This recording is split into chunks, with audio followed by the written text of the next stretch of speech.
video is going to show you how to make a t-shirt quilt.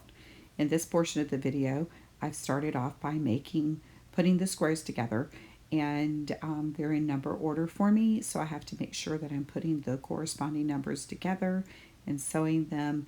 And so I sew the first strip of 4, and then I put the next strip of 4 together, and after I get all of my strips of 4 together, I will put those strips together, and you'll see that in the coming videos.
Now I finished sewing the strips together.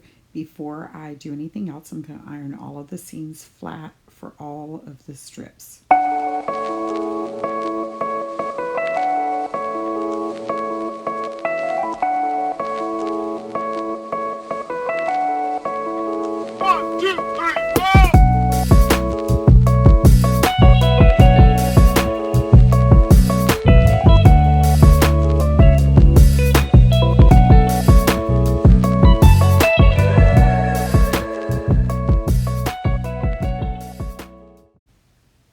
Now I'm going to lay the strips out, and I'm going to pin the ones together that I'm going to sew together. You have to make sure that they're all facing the same direction after you've pinned them together. So you want to look at that real carefully before you actually stitch them together.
Okay, now I need to just check to make sure that it's all going the same direction.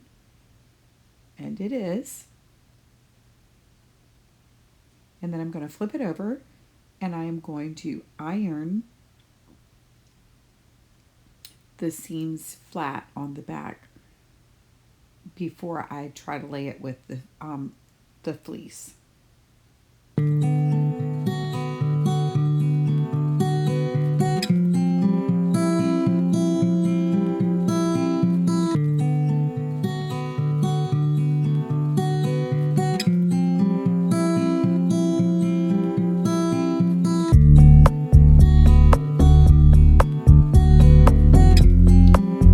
As I was ironing, I found a place that didn't get stitched all the way, so I'm going to take the seam out and I'm going to go back over to my machine and sew it back together before I finish putting it onto the fleece.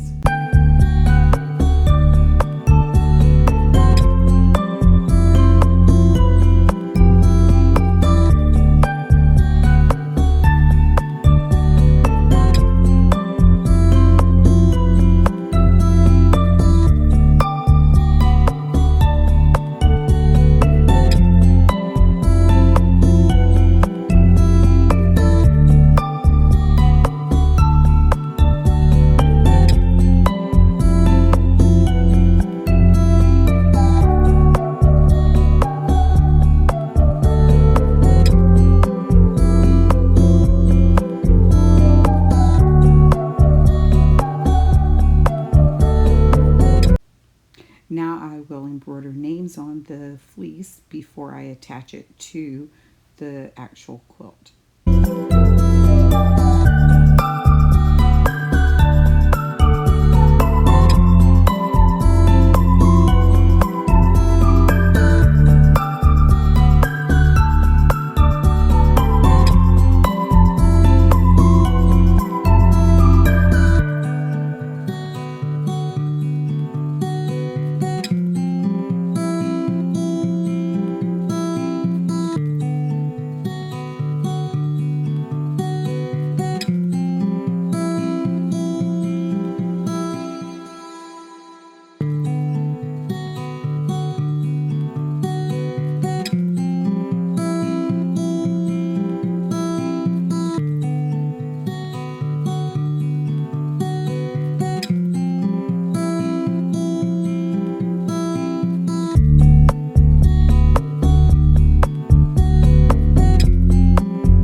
Now that the fleece has been embroidered and the quilt is done, I will put right sides together and position the blanket on the quilt on the fleece, making sure that my square where I embroidered is not going to be stitched through. I also want to leave a border all around the quilt to where I have extra because I'm going to use it as the binding that I will go all the way around the quilt, and I'll show you that later on as I do it. Now that I have it in position, I'm going to pin. I will pin in the middle of each square and where they're seamed together. I do not want it shifting as I'm sewing it.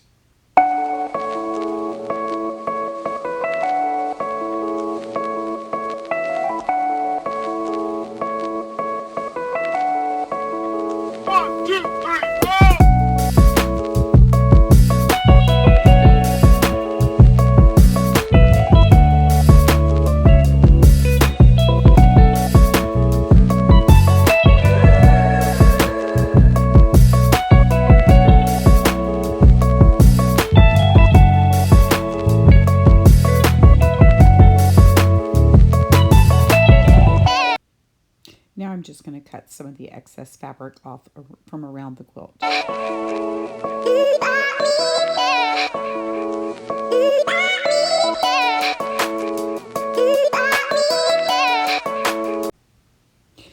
Now that I have it all pinned together, I've rolled it to where I'm going to start in the middle and I'm going to work my way out, and I will sew in what is called sewing in the ditch, and I'm going to sew right on top of where the seam is, and I'm going to go the same direction throughout the whole process. This is where you want to sew in the ditch or sew in the seam between the two squares.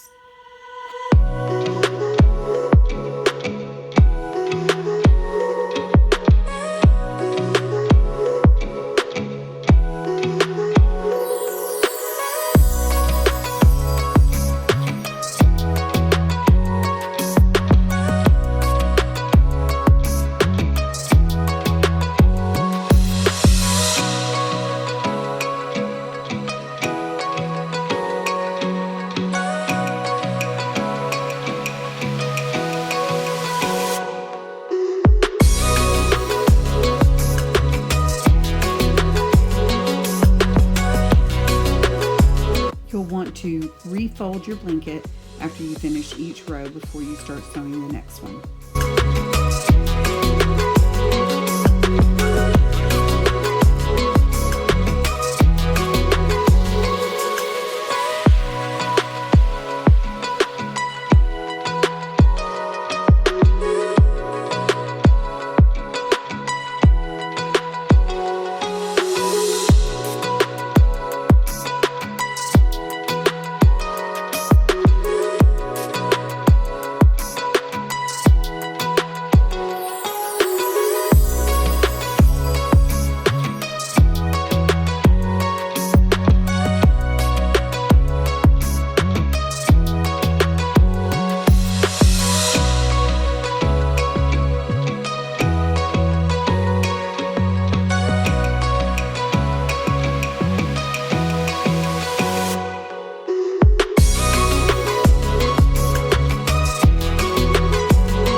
After I finish sewing this way, I'm going to reposition it and fold it and do it the long way, and I'll sew down each side of the long way. And now I'm going to sit it back down on the floor, and I'm going to go around it, and I'm going to pin my border and just do a double roll of my border all the way around.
Okay, everybody. So this is the end of the quilt. And I know I started it in a live the other day. It's on Saturday. If you check out my YouTube channel of Sandy Diana, you can actually see where I began it. And a t-shirt quilt is definitely a challenge. I will say this, I already knew how to quilt. I learned how to quilt a long time ago. My grandmothers taught me how to quilt. And I've made a few, and I've made some where they've had like the pattern design where you've got to miter all the corners. I've made them, and they are definitely a challenge to learn how to do. Quilting is completely different than sewing. And so these are I made 2 t-shirt quilts this week, and they are my first t-shirt quilts that I've ever made. And I must say, I'm really pleased with how they turned out. The first one was one for my relay aunt that passed away with COVID. And the second one was for her sister, my other aunt, who wanted a travel t-shirt quilt. So I've made both of them. They're actually both for her, but she wanted one that was in memory of her sister.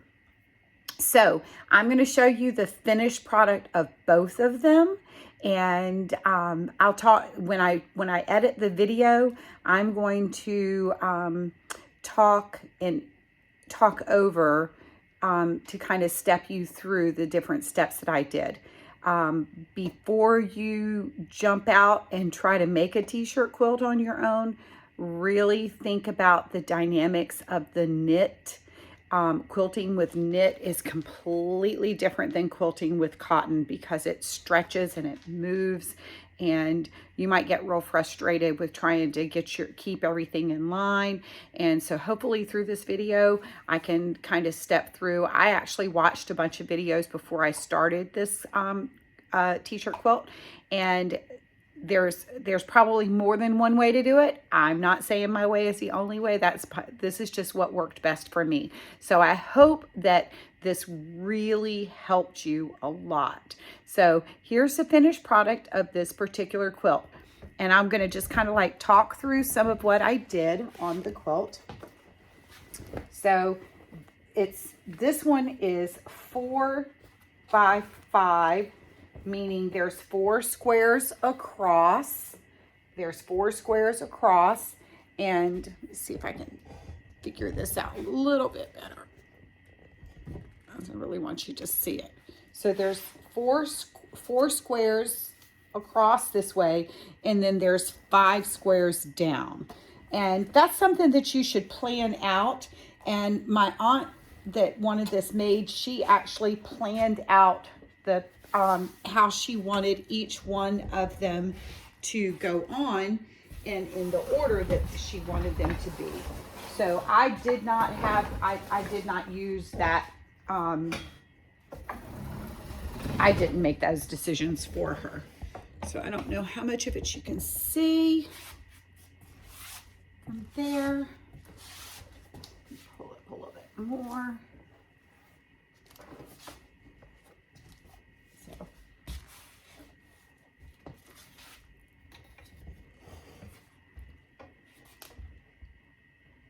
So this is the quilt, and each square, and they're not perfect. Here at these corners, they're not perfect, but they're as perfect as I could get it with working with the material that I'm working on. And so what I did was, after I put my squares together, I put squares together in rows of 4. And then after I did that, I had to match the rows up, and I seamed those together.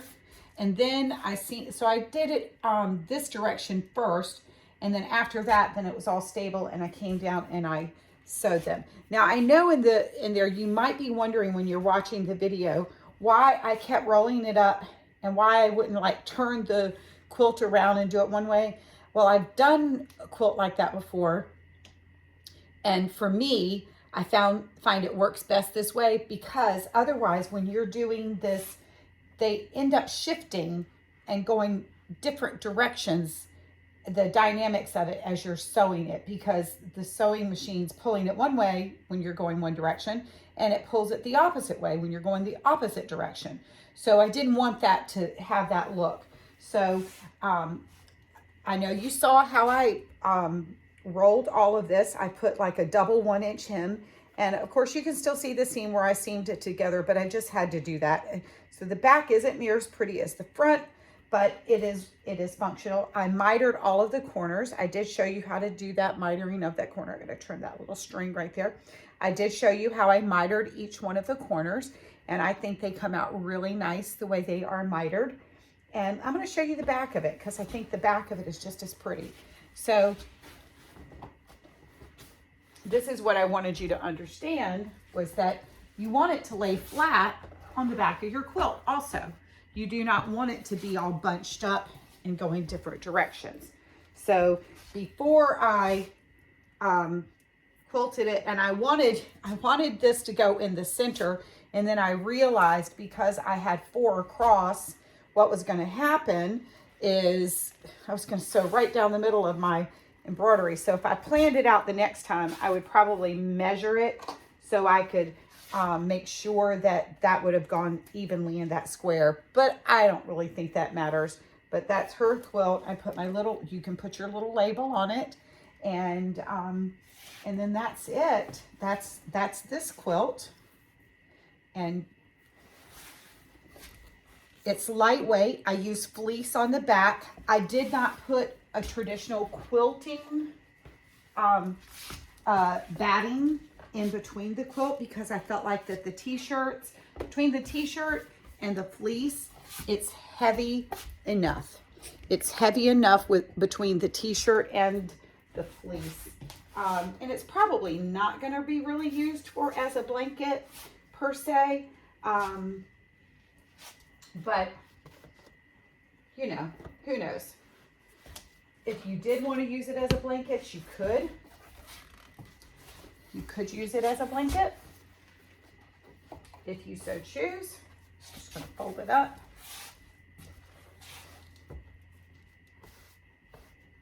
And I've got to get it as flatly packed as I possibly can. I don't know why I'm folding it up because, you know, I'm going to take a picture of this before that, but there's the quilt. And here's the other one. This one is 4 by 4 across by 6 rows.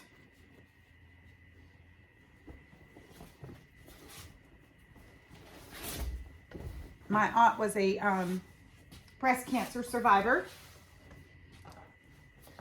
and then COVID takes her out. That's okay. She was a courageous person. She had great courage. And this right here is a square that I added. This is not t-shirt at all. This is where I sublimated, and I wanted to memorialize her and put that on this quilt. And so I added that, and there's her quilt. So anyway, making a t-shirt quilt is not for everybody.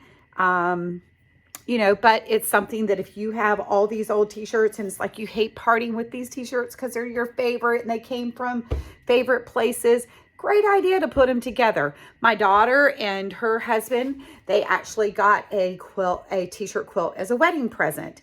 And the lady that made them was from our church, and she took and asked them for both t-shirts from them each. And then she incorporated a picture in the center of one of them where she took a picture of them and put it on a piece of fabric. And then she made that as part of the quilt. But it's really sweet because it's a part of both of them coming together, and they took different ones from their high schools, different ones from their childhood, and they still had them all, and they put them all together. So you could you could make this and give it as a wedding present. You could make it just for yourself, for your memory or whatever, but it is doable. And probably the biggest prep work of it is cutting out your squares. These squares are cut out at 12 inch by 12 inch. And then there's stabilizer put on, a medium weight stabilizer is put on the back of each square to keep the t-shirts from stretching and growing as you're, as it's being handled. And then it's all stitched together. So I showed you all the stitching part. I didn't show you the cutting and the stabilizer portion of it. But the sewing part is really probably the hardest also, because just trying to figure out how to put it together. So I hope you've enjoyed this video, and I'm sorry if it's a little long. I think I thought about putting it into 2 parts, but then I thought, no, let's just put it in there. If you're going to want to save one video. Anyway, if you liked my video, please give me a thumbs up. And if you're not a subscriber to my channel, please help me out and subscribe me, because I just would like to continue to grow. And I will just continue making videos of things that I love to do and love to make. Anyway, you can find me on Facebook at SEW Sandy Creates. Bye. Thank you.